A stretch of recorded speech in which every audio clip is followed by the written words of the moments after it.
If we agree that human rights abuses left unaddressed do become the Syrias and Myanmars of the world, what are the human rights crises today that we should be paying attention to if we don't want to see them turn into full-blown crises over the next year? Yeah, I think there is 2 or 3 that should really keep us awake at night. And I would say the human rights are the critical concern, but it's usually a combination of 2 or 3 factors that come together. Human rights abuse is one, but economic deterioration and collapse tends to be another one, and societal fracture. And when the 3 come together, that's where we normally have humanitarian crisis.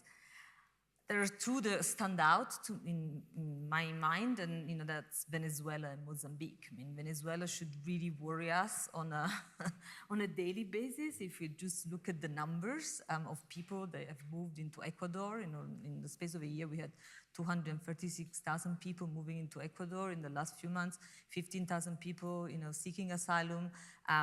We see Human Rights Watch reporting all kind of, human rights violation in country, by security forces and other people that leave quoting, political persecution, but not just that. Actually, it is also, the challenge to access food and medicines that drives people to leave. And we've all seen on TV long lines of people, queuing for food, and the inability to access medicines is really a driving factor in pushing so many people out of Ecuador. So for me, the situation is really on the brink, but does not attract the level of attention and engagement that it should attract before it becomes too late.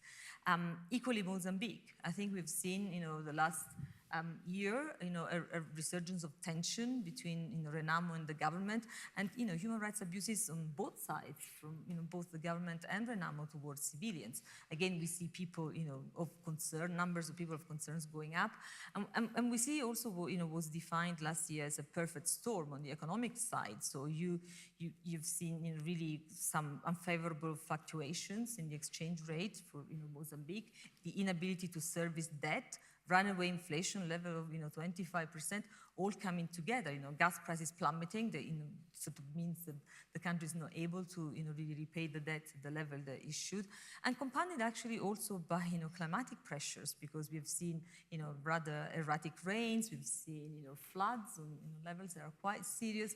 Again, these are all signs that come together to signal an engagement. It's really critical at an early stage to prevent a crisis from escalating and then becoming a really difficult, intractable humanitarian crisis.